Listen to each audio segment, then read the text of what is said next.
The winter rain drummed softly against the tall glass windows of the Sterling Tower, blurring the glittering city lights outside. Inside the 42nd floor office, the air was cold, not from the air conditioning, but from the silence of a man who had forgotten what warmth felt like. Ethan Sterling, the CEO of Sterling Industries, sat behind a mahogany desk surrounded by walls of success, awards, framed contracts, news clippings, all meaningless now. His hands rested on a faded photograph he kept hidden in a drawer. His late wife, Anna, smiling in the summer light, wearing the small golden locket he had given her on their wedding day. That locket had vanished the night of the accident, the night she never came home. If you believe in kindness, miracles, and second chances, please take a moment to like, comment, share, and subscribe. Your support helps keep these emotional stories alive and reaching more hearts. Every year since her death, Ethan's life had become mechanical. He woke up at 5 a.m., worked until midnight, spoke only when necessary, and smiled never. The employees feared him, the board respected him, and the world admired him, but none of them knew how broken he truly was. His world had ended 5 years ago on a rainy night, when his wife's car was struck by a speeding truck on the bridge just minutes away from home. The police had said she died instantly, but to Ethan, she never really left. She lived in the haunting silence of his penthouse, in the scent of her perfume that lingered in their closet, and in the gold wedding ring he still wore. On a gloomy Tuesday morning, the sound of a child's laughter echoed faintly through the empty hallway outside his office. It was unusual. Children were not permitted on the executive floors. Ethan frowned and glanced toward the door, but before he could call security, there was a soft knock. When the door opened, a young girl, no older than 8, peeked in shyly. She wore a simple pink dress with patches sewn by hand, and her shoes were slightly too big for her small feet. Clutching something in her hand, she looked up at the tall man behind the desk and said softly, "You dropped this, sir." Ethan blinked, momentarily confused. The child stepped closer, extending her tiny palm. Resting in it was a small, familiar glint of gold, a heart-shaped locket, tarnished with time, but unmistakable. The sight of it stole the air from his lungs. For a long, suspended second, the world stood still. He rose abruptly, his chair scraping against the floor, eyes wide with disbelief. It couldn't be. It simply couldn't. That locket had been lost 5 years ago, buried with the wreckage, the police had said. His trembling hand reached for it as if afraid it would vanish if he blinked. The little girl's fingers curled back slightly, hesitant. "My mom found it while cleaning the old storage room in the basement," she said softly. "She said it looked important. I wanted to give it back to you before we left." Ethan's throat felt tight. The child's voice was soft and warm, but all he could hear was the echo of Anna's laughter in his mind, the way she used to say his name. The locket gleamed in the office light, and when he finally opened it, the tiny photograph inside hit him like a storm. It was Anna's face, young, radiant, alive. The same photo he'd taken on their honeymoon. The locket wasn't just an object, it was a piece of the past that had somehow found its way back to him. He struggled to find words, his voice cracking. "What did you say your mother's name was?" The girl tilted her head. "Maria, she's the janitor here. She cleans the top floors every night. We live a few blocks away." That name stirred something faintly familiar in his memory. He had seen it on a roster once, a new hire approved months ago, but never had he noticed her. Why would he? In his world of glass towers and corporate suits, janitors were invisible. Yet now, because of one small act, everything inside him began to shift. That night, Ethan stayed long after everyone left. He couldn't stop thinking about the girl or the locket. His thoughts wandered back to Anna, to the days before he became this cold shell of a man. She had always believed in helping people, always said, "Ethan, kindness doesn't cost a thing, but it buys you peace." He had ignored that lesson, trading compassion for control. Now, a janitor's daughter had reminded him what it felt like to breathe again. The next evening, Ethan waited deliberately until after hours. When the cleaners came through the lobby, he watched from a distance.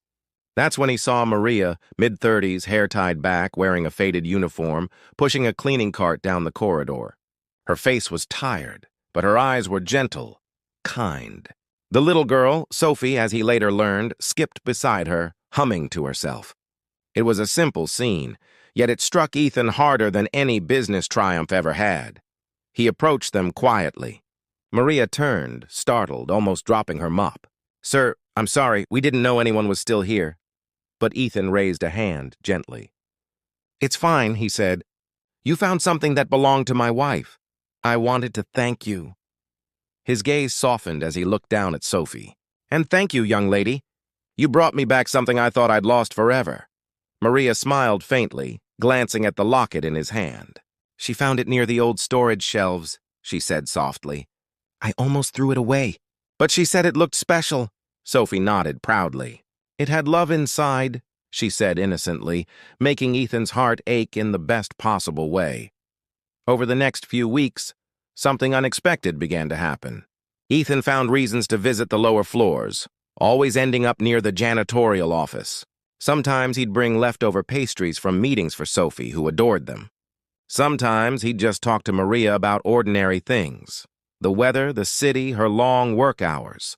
It was strange and almost humbling, how natural it felt to listen, to care again. He learned that Maria was a single mother who had lost her husband 2 years earlier, and that she worked double shifts just to afford Sophie's school fees. He also learned that despite her struggles, she never complained, never asked for help.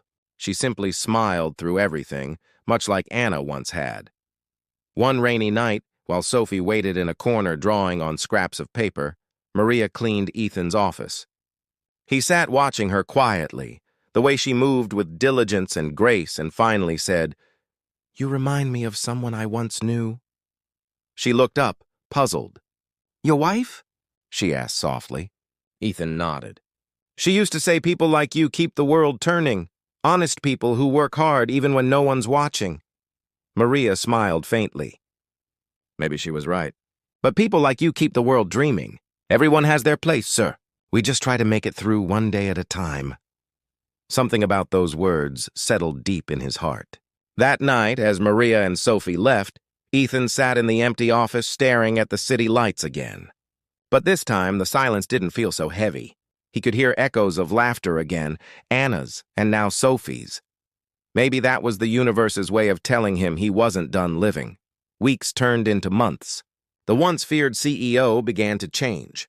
He smiled more often, spoke kindly to employees, even started new charity programs for underprivileged workers. Rumors spread quickly. Mr. Sterling had changed.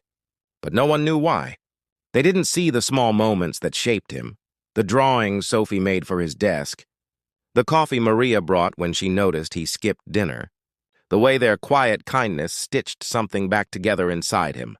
Then, one afternoon, Sophie wasn't there. Ethan noticed immediately. Maria seemed distracted, her usual calm replaced by worry. When he asked, she hesitated before saying, "She's been sick lately. The doctor said it might be something with her heart. I can't afford the tests yet, so I'm saving up." The words hit him like a cold wind. He had seen enough loss in his life to recognize that look in a parent's eyes, the helpless fear of losing someone you love. That night, without telling her, Ethan made a few calls. By morning, Sophie was admitted to the best pediatric hospital in the city. When Maria arrived panicked, she found Ethan waiting in the hallway. "Why would you—" she began, tears already in her eyes. He interrupted gently. "Because once someone saved my heart. It's time I return the favor." She cried silently then, not from weakness, but from gratitude too big for words. Sophie recovered after surgery, a success story that made the entire hospital smile. And for the first time in years, Ethan laughed. A real, unrestrained laugh that startled even himself. When Sophie hugged him, whispering, "You're like my guardian angel," he felt Anna's presence so strongly that his eyes burned. Maybe she had sent this child into his life, to guide him back toward love and light. Months later, the locket still hung around his neck, no longer a symbol of grief, but of gratitude. Sterling Industries transformed under his leadership, not just in profit, but in purpose. Employees received better benefits, scholarships were funded, and a new foundation was launched, the Anna Sterling Hope Fund, dedicated to helping children of single parents. And when reporters asked what inspired the change, Ethan simply said, "A little girl reminded me that love never really leaves. It just finds new ways to return." If this story touched your heart, please like, share, and subscribe. Your support helps us continue sharing stories that remind the world of compassion, hope, and second chances. Before we end, tell us in the comments, what would you do if something from your past found its way back to you when you needed it most? And as the city lights shimmered against the night sky, Ethan watched Sophie and Maria leave the building, hand in hand, laughter echoing through the lobby. For the first time in years, he didn't feel alone. The rain outside no longer sounded like sorrow. It sounded like life. And somewhere deep within him, he finally whispered to the stars, "Thank you, Anna, for sending them to me." Love, it seemed, never truly ended. It only waited to be rediscovered, in a small, gentle voice saying, "You dropped this, sir?